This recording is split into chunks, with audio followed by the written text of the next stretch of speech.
सर्वांनाच माझा मनपूर्वक नमस्कार। मी कोड क्रमांक 1084 व्यासपीठावर वादविवाद स्पर्धेच्या व्यासपीठावर नियोजित विशेष राष्ट्रीय शिक्षण धोरण 2020 मुळे शिक्षण व्यवस्थेत आमूलाग्र बदल घडणार आहे प्रश्नचिन्ह या विषयावर प्रतिकूल बाजूने मत मांडत असताना परीक्षक महोदय ज्यावेळेस या देशामध्ये हे नवीन शिक्षण धोरण आलं त्यातून आपल्याला असं सांगितलं गेलं की या देशामध्ये फार मोठी शैक्षणिक क्रांती होणार आहे, पण खऱ्या अर्थाने वास्तविकतेने विचार करायला गेलं तर या देशामध्ये पहिले सुद्धा शिक्षण प्रणाली अंमलात होती आणि ती शिक्षण प्रणाली इथल्या विद्यार्थ्यांना न्याय देत होती। खऱ्या अर्थाने बघायला गेलं तर मी माझ्या कुटुंबातला पहिला पदवीधारक विद्यार्थी आहे आणि या देशामध्ये पदवीधारक विद्यार्थी हा उत्तम शिक्षण घेण्याऐवजी तो एक्झिट आणि मल्टिपल एंट्री आणि एक्झिट कडे वळू लागतो।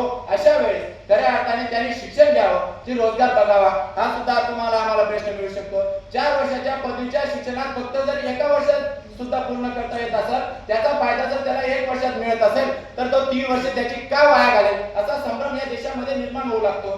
खऱ्या अर्थाने बघायला गेलं तर या देशातील 2 राज्य असे आहेत, तेलंगणा आणि तामिळनाडू। या राज्यांनी या शिक्षण प्रणालीला मान्य केलेलं नाही आणि ही शिक्षण प्रणाली तेथे लागू झालेली आपल्याला दिसून येत नाही। मग या देशामध्ये खऱ्या अर्थाने मातृभाषेला प्राधान्य दिलं असं या शिक्षण धोरणामध्ये सांगितलं जातं। मग या देशामध्ये जातीवाद, भाषावाद, प्रांतवाद असताना कदाचित भाषावाद सुद्धा घडू शकतो।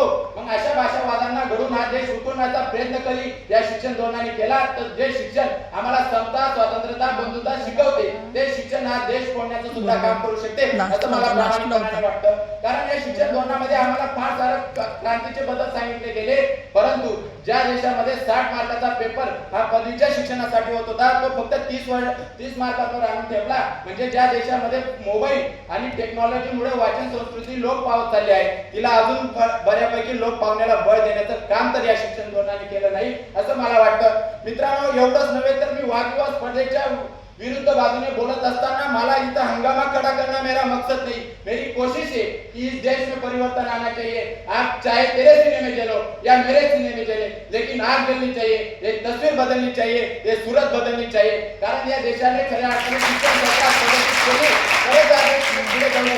आपल्याला बघायला गेलं तर आंतरराष्ट्रीय पातळीवर एकीकडे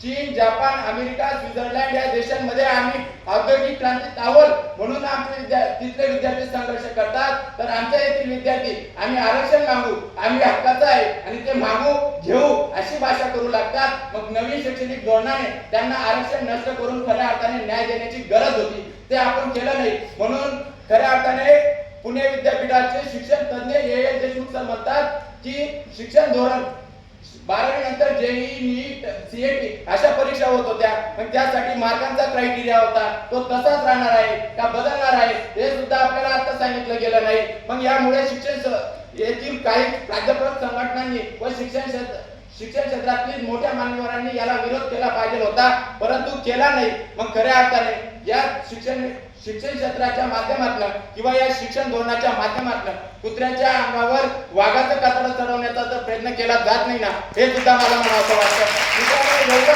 या देशामध्ये शिक्षण धोरणाच्या नावाखाली नवीन काहीतरी आणलं गेलं, हा स्वातंत्र्यानंतरचा 3रा बदल आपल्याला दिसून येतो। परंतु शिक्षण व्यवस्थेत आपल्याला कायचं ठरलं तर आपल्या शिक्षण धोरणातून देशातला प्रत्येक विद्यार्थी समान आहे असं दाखवलं जातं असे माझे प्रतिस्पर्धी म्हणतात। पण त्यांना एक निश्चितपणे सांगू शकतो, जेएनयू मध्ये शिकणारा तिथला विद्यार्थी आणि नंदुरबार मध्ये शिकणारा आमचा आदिवासी विद्यार्थी याची बराबरी केली जाऊ शकते का? आणि जे खऱ्या अर्थाने विद्यार्थी अजूनही शिक्षणाच्या मुख्य प्रवाहात आले नाही त्यांचा काय हा आपल्याला प्रश्न मिळू लागतो।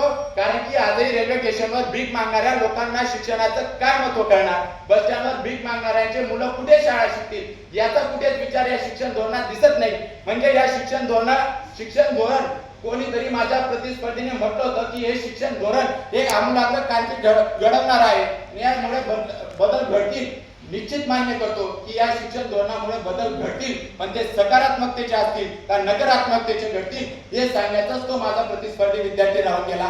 मित्रांनो, जाता जाता एक विद्यार्थी असाही म्हटला की संत परंपरेचं वैदिक काळात शिक्षण या शिक्षण धोरणातून देण्यात येत आहे, पण वैदिक काळातील शिक्षण प्रणालीमध्ये फक्त उच्चवर्णीय लोकांना शिकण्याचा अधिकार होता आणि अस्पृश्यांना नव्हता, तोच मिळवून देण्याचं काम राष्ट्रपिता महात्मा फुलेंनी केलेलं दिसून येतं. म्हणून शेवटी मापक शब्दात त्यांच्या शब्दात सांगतो, विद्येविना मती गेली, मती विना नीती गेली, नीती विना गती गेली, गती विना वित्त गेले, वित्त विना शूद्र कसले, एवढे अनर्थ एका अविद्येने केले. एवढा मापक अशा वाद मनपूर्वक धन्यवाद.